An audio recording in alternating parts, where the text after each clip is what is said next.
Hello, जय हिंद, नमस्कार दोस्तों। स्वागत है आपका अपने चैनल कलाम एजुकेशन क्लासेस पर। दोस्तों, हम इस क्लास में करने वाले हैं आरपीएफ, कांस्टेबल व एसआई से संबंधित जीके जीएस का प्रैक्टिस सेट। दोस्तों, रेलवे में पूछे गए प्रीवियस ईयर क्वेश्चनों को दोस्तों हम करवाने वाले हैं। साथ में दोस्तों नए एक्सपेक्टेड क्वेश्चन कैसे बन सकते हैं उन क्वेश्चनों को भी दोस्तों हम इस क्लास में करवाने वाले हैं। इसलिए दोस्तों क्लास आपके लिए बहुत ज्यादा इंपॉर्टेंट होने वाली है। तो चलिए दोस्तों अपनी क्लास को शुरू करते हैं। दोस्तों, उससे पहले अगर आप रेलवे के किसी भी एग्जाम्स की तैयारी कर रहे हैं तो दोस्तों आपके पास ये 4 बुक्स होना बहुत जरूरी है, जो कि दोस्तों railway maths, reasoning, general studies व जनरल साइंस। दोस्तों आपको इन चारों बुक्स में रेलवे के पूछे गए अभी तक के सभी क्वेश्चंस देखने को मिल जाएंगे। मात्र दोस्तों आपको अगर ये बुक्स चाहिए तो दोस्तों मात्र 99 रुपीज में आपको इन चारों बुक्स की ई बुक्स मिल जाएंगी। वहीं दोस्तों अगर आपको इन चारों बुक्स की दोस्तों ई बुक्स चाहिए तो आप इस व्हाट्सएप नंबर पर दोस्तों हमसे मैसेज कर सकते हैं। हम आपको दोस्तों इन चारों बुक्स की पीडीएफ दोस्तों प्रोवाइड करा देंगे। तो चलिए दोस्तों अब अपनी क्लास को शुरू करते हैं।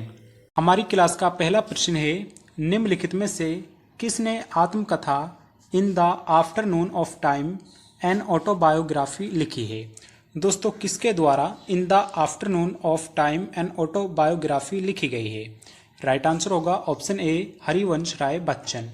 हरिवंश राय बच्चन द्वारा in the afternoon of time an autobiography लिखी गई है। ऑप्शन ए राइट आंसर हो जाएगा। अगला प्रश्न है, देवराय द्वितीय की अवधि के दौरान किस फारसी विद्वान ने विजयनगर साम्राज्य का दौरा किया था। दोस्तों दक्षिण में विजयनगर साम्राज्य के समय किस फारसी विद्वान ने विजयनगर साम्राज्य का दौरा किया था। राइट आंसर होगा ऑप्शन सी, अब्दुल रज्जाक। अब्दुल रज्जाक द्वारा देवराय द्वितीय के दौरान विजयनगर साम्राज्य का दौरा किया गया था। ऑप्शन सी राइट आंसर हो जाएगा।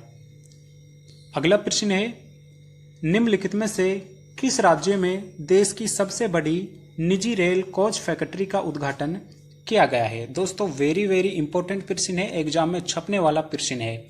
सबसे बड़ी निजी रेल कोच फैक्ट्री का उद्घाटन किस राज्य में किया गया है। राइट आंसर होगा ऑप्शन डी, तेलंगाना राज्य। तेलंगाना राज्य में सबसे बड़ी निजी रेल कोच फैक्ट्री का उद्घाटन किया गया है। ऑप्शन डी राइट आंसर हो जाएगा। अगला प्रश्न है, निम्नलिखित में से क्या भारतीय संविधान की विशेषता नहीं है। दोस्तों इनमें से कौन सी विशेषता भारतीय संविधान में नहीं है। राइट आंसर होगा ऑप्शन बी, धर्म शासित। दोस्तों हमारा संविधान या हमारा देश धर्म शासित नहीं है। ऑप्शन बी राइट आंसर हो जाएगा। जबकि लिखित, लचीला व संप्रभु ये तीनों ही हमारे भारतीय संविधान की विशेषता है, जबकि धर्म शासित हम देश हमारा नहीं है। ऑप्शन बी राइट आंसर हो जाएगा। दोस्तों आपको वीडियो के अंत में अपना कमेंट जरूर करना है कि आपने इनमें से कितने क्वेश्चनों को राइट किया है। अगला प्रश्न है, 2011 की जनगणना के अनुसार सबसे कम जनसंख्या वाला राज्य कौन सा है। दोस्तों 2011 में स्वतंत्र भारत के पश्चात 7वीं जनसंख्या की गई थी, जनगणना की गई थी। वहीं दोस्तों जब से भारत में जनगणना चालू हुई थी तो उसके बाद 15वीं जनगणना थी और 2011 की जनगणना के अनुसार सबसे कम जनसंख्या वाला राज्य सिक्किम राज्य था। वहीं दोस्तों सिक्किम राज्य सबसे कम, वहीं दूसरे नंबर पर मिजोरम राज्य, तीसरे नंबर पर अरुणाचल प्रदेश राज्य रहा था। वहीं दोस्तों सबसे ज्यादा जनसंख्या वाला राज्य उत्तर प्रदेश था। ऑप्शन सी राइट आंसर हो जाएगा। अगला प्रश्न है, पांगी घाटी भारत के निम्नलिखित में से किस राज्य या केंद्र शासित प्रदेश में स्थित है। दोस्तों पांगी घाटी भारत के किस राज्य या केंद्र शासित प्रदेश में स्थित है। राइट आंसर होगा ऑप्शन बी, हिमाचल प्रदेश। पांगी घाटी हिमाचल प्रदेश राज्य में स्थित है।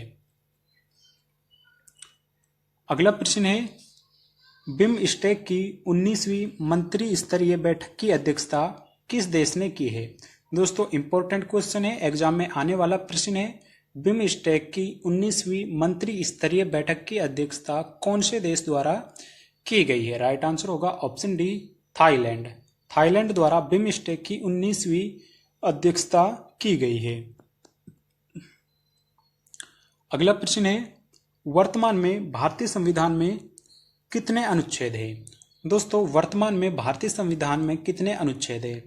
दोस्तों, जब हमारा संविधान तैयार हुआ था तो उस समय जो कुल अनुच्छेद थे वो 395 अनुच्छेद थे और 8 अनुसूचियां थी। लेकिन दोस्तों, वर्तमान में भारत के संविधान में कुल अनुच्छेदों की संख्या 448 है, वहीं अनुसूचियों की संख्या 12 हो चुकी है। हमारे क्वेश्चन का राइट आंसर होगा ऑप्शन सी, 448 अनुच्छेद वर्तमान में संविधान में निहित है। ऑप्शन सी राइट आंसर हो जाएगा। दोस्तों, अगर आप चैनल पर नए हैं तो चैनल को सब्सक्राइब भी जरूर कर लें। अगला प्रश्न है, उस्ताद बिस्मिल्लाह खान युवा पुरस्कार किस मंत्रालय द्वारा प्रदान किया जाता है? दोस्तों, वेरी इंपॉर्टेंट प्रश्न है। उस्ताद बिस्मिल्लाह खान युवा पुरस्कार किस मंत्रालय द्वारा प्रदान किया जाता है? राइट आंसर होगा ऑप्शन ए, संस्कृति मंत्रालय। दोस्तों, संस्कृति मंत्रालय द्वारा बिस्मिल्लाह खान युवा पुरस्कार मंत्रालय प्रदान किया जाता है। दोस्तों, उस्ताद बिस्मिल्लाह खान का संबंध किस वाद्य यंत्र से था? इंपॉर्टेंट क्वेश्चन बनता है। तो उस्ताद बिस्मिल्लाह खान का संबंध शहनाई से था। दोस्तों, शहनाई से था उस्ताद बिस्मिल्लाह खान का संबंध। वहीं बिस्मिल्लाह खान को भारत रत्न 2001 में दिया गया था। इंपॉर्टेंट प्रश्न है, यहां से अक्सर क्वेश्चन बन जाता है तो आपको याद रखना है। अगला प्रश्न है, भारत और पाकिस्तान के बीच ताशकंद समझौता कब हुआ था? दोस्तों, भारत और पाकिस्तान के मध्य ताशकंद समझौता किस वर्ष हुआ था? राइट आंसर होगा ऑप्शन ए, 1966। दोस्तों, वर्ष 1966 में भारत और पाकिस्तान के मध्य ताशकंद समझौता हुआ था। वहीं दोस्तों, इसमें जो हमारे प्रधानमंत्री थे श्री लाल बहादुर शास्त्री थी, तो उसने इनमें भाग लिया था। ऑप्शन ए राइट आंसर हो जाएगा।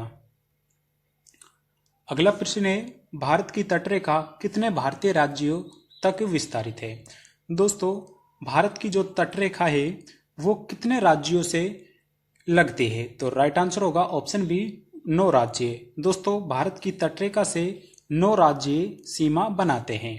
ऑप्शन बी राइट आंसर हो जाएगा। अगला प्रश्न है, निम्नलिखित में से कौन सा शहर यूरोप की तेल राजधानी के रूप में जाना जाता है? दोस्तों, किस शहर को यूरोप की तेल की राजधानी के रूप में जाना जाता है? राइट आंसर होगा ऑप्शन बी, एबरडीन। दोस्तों, एबरडीन ये यूनाइटेड किंगडम के अंतर्गत पड़ता है। वहीं दोस्तों, एबरडीन को यूरोप की तेल की राजधानी के रूप में जाना जाता है। ऑप्शन बी राइट आंसर हो जाएगा। अगला प्रश्न है, इंपॉर्टेंट प्रश्न है, निम्नलिखित में से किस तिथि को भारत में राष्ट्रीय प्रौद्योगिकी दिवस के रूप में मनाया जाता है? काफी बार एग्जाम में ये प्रश्न पूछा जा चुका है और आगे पूछे जाने की भी संभावना है। भारत में राष्ट्रीय प्रौद्योगिकी दिवस किस दिन मनाया जाता है? राइट आंसर होगा ऑप्शन डी, 11 मई को। प्रत्येक वर्ष 11 मई को राष्ट्रीय प्रौद्योगिकी दिवस मनाया जाता है। ऑप्शन डी राइट आंसर हो जाएगा।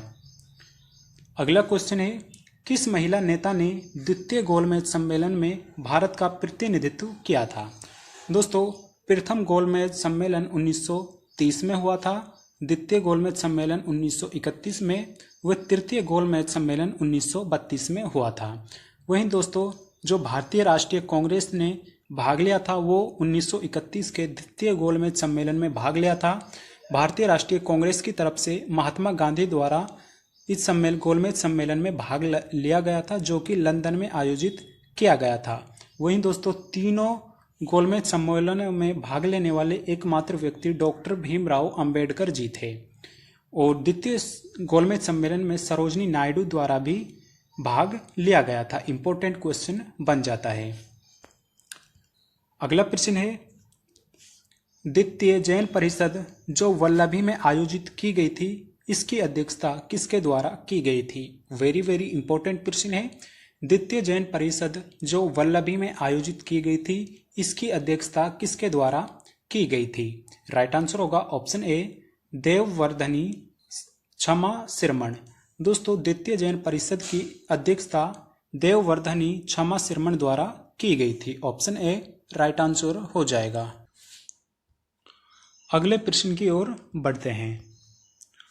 अगला प्रश्न है, किश्तवाड़ राष्ट्रीय उद्यान की स्थापना प्रमुख रूप से निम्नलिखित में से किस जंतु की रक्षा के लिए की गई है? दोस्तों, किश्तवाड़ राष्ट्रीय उद्यान, पहला प्रश्न यही बनता है कि किश्तवाड़ राष्ट्रीय उद्यान किस राज्य या केंद्र शासित प्रदेश में स्थित है? पहली बात, किश्तवाड़ राष्ट्रीय उद्यान जम्मू एवं कश्मीर में स्थित है और किश्तवाड़ राष्ट्रीय उद्यान ये हिम तेंदुआ के लिए बनाया गया है। ऑप्शन सी राइट आंसर हो जाएगा। अगला प्रश्न है, भारत में निम्न में से किस तटीय प्रदेश में उत्तर पूर्वी मानसून से वर्षा होती है? दोस्तों, किस तटीय प्रदेश में उत्तर पूर्वी मानसून से वर्षा होती है? राइट आंसर होगा ऑप्शन बी कोरोमंडल तट। दोस्तों, कोरोमंडल तट पर उत्तर पूर्वी मानसून से वर्षा होती है। ऑप्शन बी राइट आंसर हो जाएगा। अगला प्रश्न है, निम्नलिखित में से कौन मोहम्मद गोरी का सेनापति था और उसने भारत में गुलाम वंश की स्थापना भी की थी? दोस्तों, गुलाम वंश की स्थापना करने वाला कुतुबुद्दीन ऐबक था। ऑप्शन डी राइट आंसर हो जाएगा। दोस्तों, कुतुबुद्दीन ऐबक ने भारत में 1206 में गुलाम वंश की स्थापना की थी, जिसको इलबरी वंश भी कहा जाता है। दोस्तों, 1206 से 1210 तक कुतुबुद्दीन ऐबक ने शासन किया था। वहीं 1210 में चौगान खेलते समय घोड़े से गिरकर कुतुबुद्दीन ऐबक की मृत्यु हो गई थी, जिसके बाद कुतुबुद्दीन ऐबक का बेटा गद्दी पर बैठा था, लेकिन उसकी हत्या इल्तुतमिश द्वारा कर दी गई थी और फिर इल्तुतमिश ने शासन किया था। चलिए अगले प्रश्न की ओर बढ़ते हैं और यह हमारी क्लास का अंतिम प्रश्न है। भारत में पहली प्रिंटिंग प्रेस की स्थापना किनके द्वारा हुई थी? दोस्तों, भारत में पहली प्रिंटिंग प्रेस की स्थापना किसके द्वारा की गई थी? दोस्तों, आपको इस क्वेश्चन का आंसर कमेंट करके बताना है। वहीं दोस्तों, अगर आपको क्लास पसंद आई है तो आप क्लास को लाइक करें। वह चैनल पर नए हैं तो चैनल को सब्सक्राइब भी जरूर कर ले। धन्यवाद।